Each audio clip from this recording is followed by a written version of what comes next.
बिस्मिल्लाहिर्रहमानिर्रहीम। Dear students, आज हम करने जा रहे हैं प्रेजेंट इंडेफिनिट टेंस।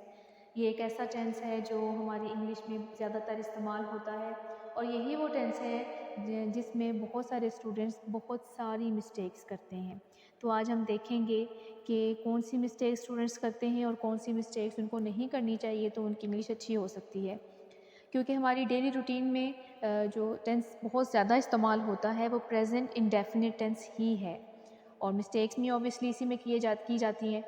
तो आज देखते हैं कि हम उन मिस्टेक्स को कैसे ओवरकम कर सकते हैं। पहली बात जो इस टेंस से रिलेटेड मैं आपको बता दूं और वो ये है कि ये टेंस अक्सर स्टूडेंट्स इज़, एम और आर के इस्तेमाल से कंफ्यूज कर देते हैं।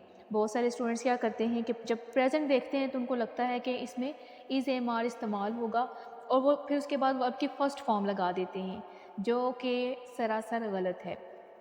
प्रेजेंट इंडेफिनिट टेंस में इज़, एम और आर का इस्तेमाल होता ही नहीं है। इज़, एम और आर प्रेजेंट इंडेफिनिट टेंस में इस्तेमाल नहीं होते।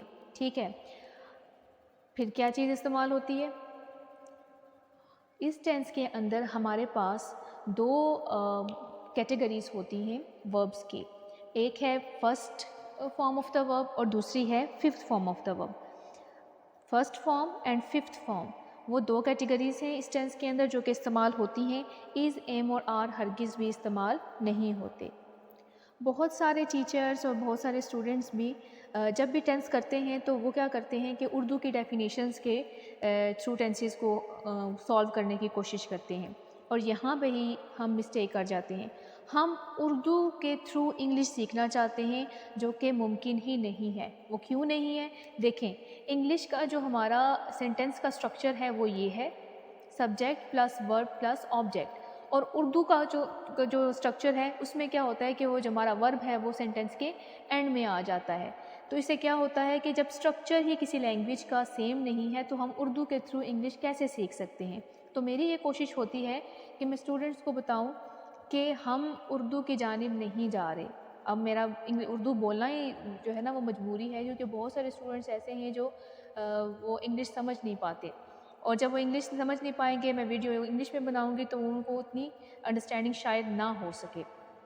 ठीक है, उसके बाद जी हमारा स्ट्रक्चर ये है, subject plus verb plus object. और दूसरी बात इम्पॉर्टेंट ये है कि इस टेंस के अंदर हमारे पास दो कैटेगरीज़ हैं। एक कैटेगरी हमारे पास फर्स्ट फॉर्म की है, वर्ब की फर्स्ट फॉर्म की, और दूसरी कैटेगरी हमारे पास वर्ब की फिफ्थ फॉर्म की है। फर्स्ट फॉर्म तो सबको पता है, ड्रिंक, ईट, ब्रेक, कट, ओपन। और वर्ब की जो फिफ्थ फॉर्म होती है, हम वर्ब की फर्स्ट फॉर्म के साथ जब एस या ई एस का इजाफा करते हैं तब बनती है। अब सवाल ये है कि कौन से वर्ब्स के साथ हमने एस लगाना है और कौन से वर्ब्स के साथ हमने ई एस लगाना है। तो इसको चेक कर लेते हैं हम। वो वर्ब्स जो कि एंड होते हैं इन लेटर्स पर, O, X, C H, S H, S S, ये जो वर्ब्स होंगे जो इन लेटर्स पर एंड होंगे, इनको फिफ्थ फॉर्म बनाने के लिए हमने क्या करना है? ई एस का इजाफा करना है। फॉर एग्ज़ाम्पल ओ का हम देख लेते हैं, जैसे कि गो है, तो क्योंकि अब ये वर्ब हमारा ओ पे ख़त्म हो रहा है तो हमने क्या करना है, इसके साथ ई एस लगाएंगे तो बन जाएगा गोज़। सेम आगे जो एक्स है, एक्स का जो वर्ब हम लेते हैं वो है फिक्स, इसके साथ जब हम ई एस लगाएंगे तो बन जाएगा ये फिक्सेस। देन सी एच है, कैच, इसके साथ ई एस लगाएंगे तो क्या बनेगा? कैचेस। ठीक है, इसी तरीके से एस एच है तो फिनिश, ई एस लगाएंगे तो फिनिशेस। उसके बाद है क्रॉस, उसके साथ हम ई एस लगाएंगे तो क्रॉसेस। ठीक है, तो क्या करना है कि वर्ब की जो फिफ्थ फॉर्म होती है हम वर्ब के साथ उस वर्ब के साथ, वर्ब की फर्स्ट फॉर्म के साथ एस या ई एस लगाएंगे। ई एस किन वर्ब्स के साथ लगेगी? जिनका end O, X, C H, S H और डबल एस पे होगा, तो उसके साथ हम क्या करेंगे? ई एस का इजाफा करेंगे, तो ये हमारी फिफ्थ फॉर्म बन जाएगी। और बाकी जितने भी हमारे वर्ब्स हैं वाई वाले कुछ वर्ब्स को छोड़कर, तो उनके साथ हम एस लगाएंगे, तो वो बन जाएगी हमारी फिफ्थ फॉर्म। ठीक है, अब जैसे मैंने वाई वाला क्यों छोड़ा, इसके पीछे है वो लिंग्विस्टिक जो है वो डिमांड्स हैं। वैसे भी आपको पता है कि जो लैंग्वेज होती है वो आर्बिट्रेरी होती है, इसके पीछे कोई रूल, कोई लॉजिक है नहीं। ये जो टेंसेस, ये ग्रामर डिफरेंट लैंग्वेजेस के हम करते हैं, तो just in order to learn a second language, ये हमने ड्राइव किए हैं। वैसे तो लैंग्वेज का पीछे कोई ना लॉजिक है ना कोई रूल है। अदरवाइज़ अगर ऐसा होता कि कोई रूल या कोई लॉजिक होता, तो सारी दुनिया में एक ही ज़ुबान होती और हर चीज़ को सिर्फ एक ही नाम दिया जाता। अब जैसे कि एक किताब है, उर्दू में हम इसको किताब कहेंगे, ठीक है, और इंग्लिश में हम इसको बुक कहेंगे। अब फ्रेंच में इसका डिफरेंट नाम है, स्पेनिश में डिफरेंट है। अब डिफरेंट लैंग्वेजेस हैं, तो लॉजिक कोई नहीं है, बस ये डिफरेंट लैंग्वेजेस हैं, तो हमने हर चीज़ को एक कम्युनिटी एग्रीमेंट के तहत डिफरेंट नाम दे दिए हैं। ठीक है, तो मैं बता रही थी कि हमने ई एस इनके साथ लगाया। वाई वाले का चक्कर ये है कि देखिए, जैसे कि वर्ड है प्ले, हमारा वर्ब है प्ले। अब जब मैं इसकी फिफ्थ फॉर्म बनाऊंगी तो क्या करूंगी मैं? इसके साथ मैं सिर्फ एस का इजाफा करूंगी, तो ये बन जाएगा प्लेस। लेकिन ये जो वर्ब है फ्लाई, इसके साथ जब मैं इसको फिफ्थ फॉर्म बनाने जाऊंगी तो फिर मुझे एस नहीं लगाना, इसके साथ मुझे आई ई एस लगाना है। तो क्या होगा? रिप्लेस करेगा वाई को आई ई एस, यहाँ पे रिप्लेसमेंट हो जाएगी। ठीक है, ये लिंग्विस्टिक रूल्स की वजह से है, तो ये बन जाएगा हमारा फ्लाइज। बस फिर हमें पता चल गया है कि फिफ्थ फॉर्म कैसे बनानी है, एस और ई एस किन किन वर्ब्स के साथ लगाने हैं। तो हम देखते हैं कि प्रेजेंट इंडेफिनिट टेंस के अंदर हम कौन से नाउन्स और प्रोनाउंस के साथ वर्ब की फर्स्ट फॉर्म लगाएंगे और कौन से वालों के साथ फिफ्थ फॉर्म लगाएंगे। सबसे पहले तो मैं आपको बता दूं कि प्रेजेंट इंडेफिनिट टेंस हम यूज़ कहाँ करते हैं। आपने अक्सर सुना होगा, आपने अक्सर पढ़ा होगा कि उर्दू के सेंटेंस में ता है या आखिर में ता है, ते हैं, ती हूँ आ जाए, तो ये प्रेजेंट इंडेफिनिट टेंस होता है। ठीक है, लेकिन ये तो जो आइडेंटिफिकेशन है, ये तो बिल्कुल सिंपल सी है। ये एक लैंग्वेज से दूसरी लैंग्वेज को ट्रांसलेशन करने वाला मेथड है। लेकिन स्पीकिंग में हमने अगर ट्रांसलेशन का मेथड पढ़ा हुआ है और स्पीकिंग में हम सोचते हैं कि इसको हम फॉलो करें, तो क्या हम पहले सोचेंगे और उसके बाद वो ट्रांसलेशन करने के बाद हम लोगों से बात करेंगे? नहीं, हमें स्पोकन इंग्लिश के लिए बगैर सोचे बोला है। मीन्स अब बगैर सोचने का मतलब ये नहीं कि मुंह में जो आए बोलते जाएं। इसका मतलब ये है कि पहले अपने आपको, अपने माइंड को आपने ट्रेन ही इंग्लिश पे करना है। अब कैसे है? जैसे अब प्रेजेंट इंडेफिनिट टेंस है, तो हमें ये पता होना चाहिए कि प्रेजेंट इंडेफिनिट टेंस यूज़ होता है रूटीन्स के लिए, ये यूज़ होता है हमारी हैबिट्स के लिए। मीन्स अगर मैं ये कहूँ कि मैं स्कूल जाती हूँ, या फिर मैं हर दिन जो है वो क्या उसे कहते हैं, हेल्दी डाइट लेती हूँ। ठीक है, तो ये एक हैबिट है। या मैं हर रोज़ बर्गर खाती हूँ, ठीक है, या मैं बर्गर खाती हूँ, जैसे ये भी है, तो ये हैबिट है। तो उसके बाद जो है वो हमारी रूटीन्स हो गई। शेड्यूल और रूटीन बेसिकली एक ही चीज़ है।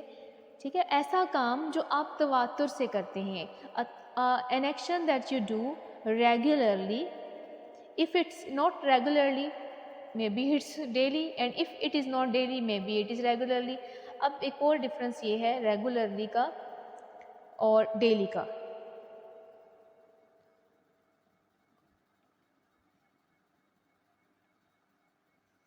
ठीक है, रेगुलर जो चीज़ होती है ज़रूरी नहीं है कि वो डेली हो, और डेली चीज़ तो रेगुलर होगी, मे बी टाइम डिफरेंट हो सकता है। कैसे? रेगुलर का मतलब है कि अगर मैं ये कहूँ कि मैं हफ्ते में हर हफ्ते एक दफ़ा जिम जाती हूँ, ठीक है, तो हफ्ते में हर हफ्ते में एक दफ़ा जिम जाना ये रेगुलर मेरी हैबिट, मैंने कभी किसी हफ्ते इसको स्किप नहीं किया, या मैं 2-3 हफ्तों बाद नहीं जाती। और अगर 2-3 हफ्तों वाला बात भी है बाद जाना, तो मैं हर 2-3 हफ्तों बाद जाती हूँ, तो ये मेरी एक रूटीन है, ये रेगुलरिटी है। डेली चीज़ जो होती है वो रोज़ की है, इसका मतलब भी आपको पता है रोज़ाना की बुनियाद पे है। तो डेली चीज़ तो रेगुलर होती है, लेकिन रेगुलर चीज़ ज़रूरी नहीं है कि वो डेली हो, ठीक है। तो इस टेंस के अंदर हमारी रूटीन्स हैं, शेड्यूल्स हैं जो रेगुलर भी हैं, समटाइम्स दे आर डेली, और उसके बाद जो है वो हमारी हैबिट्स हैं। तो ये बातें हैं, ये वो चीज़ें हैं जो हम प्रेजेंट इंडेफिनिट टेंस में इस्तेमाल करते हैं। मींस हम प्रेजेंट इंडेफिनिट टेंस यूज़ ही इन्हीं चीज़ों की डिस्कशन के लिए करते हैं, ठीक है। अब हम आते हैं हमारे नाउन्स एंड प्रोनाउंस की तरफ। नाउन बेसिकली क्या है? Noun is basically the name of a person, place और थिंग। ये बचपन से ही हमें पढ़ते आए हैं कि किसी भी शख्स, जगह या चीज़ के नाम को नाउन कहते हैं, ठीक है। वो कुछ भी हो सकता है, वो उसके नाउन के भी आगे बहुत सारी कैटेगरीज हैं। एब्स्ट्रैक्ट नाउन है, आपके कलेक्टिव नाउन है, उसके बाद जो है वो डिफरेंट नाउन है, राइट। तो नाउन बेसिकली क्या है? Name of some person, place और थिंग। और प्रोनाउन क्या है? प्रोनाउन बेसिकली वो वर्ड है जो किसी नाउन या नेम की जगह इस्तेमाल होता है। फॉर एग्ज़ाम्पल, मैं लिखती हूँ कि Ali Yeats Apple and he also Yeats mango. देखिए, अगर मैं इस सेंटेंस को यूँ लिखती, Ali Yeats Apple and Ali also Yeats mango. अब ये जो वर्ड था, ये जो नेम है हमारा, जो नाउन है हमारा अली, अली, तो अगर हम हर सेंटेंस में इसी को यूज़ करेंगे तो it Mars the beauty of language. ये लैंग्वेज की खूबसूरती को ख़राब कर देगा। वैसे भी आपको पता है कि रिपीटिशन इज़ अ ग्रेट डेडनर। तो चीज़ों को आप रिपीट करेंगे तो वो अच्छी मालूम नहीं होती। तो मैंने क्या किया इस सेंटेंस के अंदर? मैंने किया, अली को रिप्लेस किया है ही से। और ये ही बेसिकली क्या है? ये है हमारा प्रोनाउन। तो प्रोनाउन क्या हुआ? Pronoun is a word that is used in place of a noun और नेम। Is it clear? अब हम देखते हैं कि कौन से नाउन्स और प्रोनाउंस के साथ हम वर्ब की फर्स्ट फॉर्म यूज़ करते हैं और कौन से नाउन्स और प्रोनाउंस के साथ हम वर्ब की फिफ्थ फॉर्म यूज़ करते हैं। तो वर्ब की फर्स्ट फॉर्म इस्तेमाल होती है I, we, you, they and plural nouns के साथ। Plural nouns means a noun that is more than one noun. उसके बाद वर्ब की फिफ्थ फॉर्म इस्तेमाल होती है हमारे pronouns he, she, it and singular noun के साथ, ठीक है। अब ये जो है ये हमारा वर्ब की फर्स्ट फॉर्म हो गई और ये हमारी वर्ब की फिफ्थ फॉर्म हो गई। बहुत सारे स्टूडेंट्स को अक्सर होता है कि रूल्स सारे याद होते हैं, they are on their tips, finger tips, but they feel difficulty when they try to apply those tenses, those rules to their language. और ये क्यों होता है? बिकॉज वो ज़्यादा प्रैक्टिस नहीं करते। तो आपको बताने लगी हूँ कि हम जो है वो एस कैसे बनाएंगे। एस बेसिकली सिंपल सेंटेंस है जो कि ना नेगेटिव है और ना ही कोई क्वेश्चन है। तो सिंपल सेंटेंस का जो फॉर्मूला है प्रेजेंट इंडेफिनिट टेंस का, उसका ये है सब्जेक्ट प्लस वर्ब। अब वर्ब जो है हमारा वर्ब की फर्स्ट फॉर्म भी हो सकती है, वर्ब की फिफ्थ फॉर्म भी, जो हमने अभी डिस्कस कर लिया। And then we will use object. ये हमारा सिंपल फॉर्मूला है। फॉर एग्ज़ाम्पल, अगर मैं यहाँ पे सब्जेक्ट लेती हूँ आई, ठीक है, तो इसके साथ मैंने वर्ब की फर्स्ट फॉर्म लगानी है। तो मैं कहूँगी आई लव चॉकलेट्स। मुझे चॉकलेट्स पसंद हैं। अब सेंटेंस मैंने यूँ लिखा है आई लव चॉकलेट्स, इसकी उर्दू मैं यूँ भी कर सकती हूँ, मुझे चॉकलेट्स पसंद हैं, ठीक है। इसकी दूसरी उर्दू यूँ हो सकती है, मैं चॉकलेट्स पसंद करती हूँ। अब प्रॉब्लम मैं बता रही थी, प्रॉब्लम क्या होती है कि जब टीचर्स मोस्टली कहते हैं ना कि प्रेजेंट इंडेफिनिट टेंस में के सेंटेंसेस के एंड पे ता है, ते हैं, तू हूँ वगैरह सब आता है, तो मुझे बताएं जब मैं इस सेंटेंस को यूँ ट्रांसलेट करूँगी, मुझे चॉकलेट्स पसंद हैं, अब इसमें तो ता है, ती है नहीं आया, लेकिन ये सेंटेंस कौन सा है? ये प्रेजेंट इंडेफिनिट टेंस है, ठीक है। तो इसलिए इस कन्फ्यूजन से बचने के लिए I always follow sense of the sentence और tense. I always follow sense of the tense, हमें सेंस समझनी है उसकी, हमने उसकी आइडेंटिफिकेशन जो उर्दू है उस पर नहीं जाना, हमने उसकी टेंस की सेंस को पकड़ना है कि ये कहाँ इस्तेमाल होता है। हमारा ये जो टेंस है ये रूटीन्स में इस्तेमाल होगा, हैबिट्स, शेड्यूल्स, पसंद नापसंद, ये सब चीज़ों में इस्तेमाल होगा, तो हमें इस चीज़ को देखना है, ठीक है। अब अगर इसी तरीके से मैं लगाऊंगी ये, फॉर एग्ज़ाम्पल मैंने शी लगाया, ठीक है, मैं सेंटेंस बनाती हूँ कि वो कपड़े धोती है, she washes clothes. Washes, wash के साथ ES लगाया है तब फिफ्थ बनी फॉर्म बनी है, क्यों? क्योंकि वॉश का जो वर्ब है वो एंड किस पे हो रहा है, S और H पे, और मैंने आपको बताया था कि S और H जो है वो अगर किसी वर्ब के एंड पे आएंगे तो हमने उसकी फिफ्थ फॉर्म बनाने के लिए उसके आगे ES लगाना है, ठीक है। शी वॉशेस क्लॉथ्स, अब ये क्या हो गया, ये हमारा हो गया है सिंपल सेंटेंस जिसे मैं कहती हूँ SS। अब अगर हम नेगेटिव सेंटेंस बनाएंगे, फॉर एग्जांपल चले मैं यहाँ पे वी से बनाती हूँ, पहले सिंपल सेंटेंस उसके बाद मैं नेगेटिव बताती हूँ। हम नमाज पढ़ते हैं, वी ऑफर प्रेयर। नेक्स्ट हम करने लगे हैं नेगेटिव सेंटेंस, ये हमारा था SS, ठीक है। अब हम बनाएंगे इसी का नेगेटिव सेंटेंस यानी कि NS। अब NS के लिए या नेगेटिव सेंटेंस के लिए हमें हेल्पिंग वर्ब की ज़रूरत है। हेल्पिंग वर्ब जो है वो इस कैटेगरी के साथ आएगा डू, और इस कैटेगरी के साथ आएगा डज। अब हमने देख लेना है जिस कैटेगरी के साथ हमने वर्ब की फर्स्ट फॉर्म लगाई है उस कैटेगरी के साथ हमने हेल्पिंग वर्ब डू लगाना है। ये समझ लें डू की फर्स्ट फॉर्म है, डू का मतलब होता है करना, ठीक है। और जो ये कैटेगरी है सेकंड वाली जिसके साथ हमने S फॉर्म लगाई है, फिफ्थ फॉर्म, तो उसमें जो हेल्पिंग वर्ब आएगा वो हमारा आएगा डज। अब गौर से देखें तो ये डू फर्स्ट फॉर्म है और डज इसके साथ जो है ES ऑलरेडी लगा हुआ है, ठीक है, तो ये हमारा हेल्पिंग वर्ब है। एक और जो इम्पॉर्टेंट चीज़ है वो ये है कि जब हम डू या डज लगाएंगे तो इनके साथ वर्ब की फर्स्ट फॉर्म इस्तेमाल होगी, क्यों? क्योंकि डज के साथ ऑलरेडी हमारे पास ये ES लगा हुआ है, तो हमें फिर वर्ब के साथ, मेन वर्ब के साथ ES लगाने की ज़रूरत नहीं होगी, हम फर्स्ट फॉर्म ही लगाएंगे। क्लियर? अब हम नेगेटिव सेंटेंस बनाने लगे हैं NS। फॉर एग्ज़ाम्पल, तुम झूठ नहीं बोलते हो या आप झूठ नहीं बोलते हैं, तो हमारा आ गया प्रोनाउन यू, डू, और उसके साथ जब नेगेटिव बनाना है तो हमें नॉट का भी इजाफा करना है। You do not tell a lie. वो झूठ नहीं बोलता है, इस सेंटेंस को हम यूँ बनाएंगे, he does not tell a lie, ठीक है।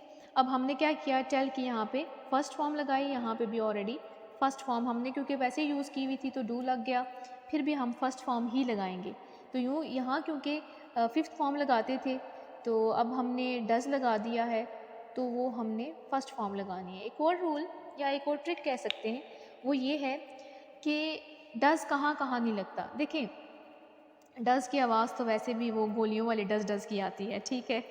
तो हम देखें कि जी हम आई को डज नहीं कर सकते, देखें अपने आप को मारना अच्छी बात नहीं होती, ठीक है। वुई को भी हम डज नहीं कर सकते क्योंकि हम हैं, हम अपने आप को थोड़ी मारेंगे।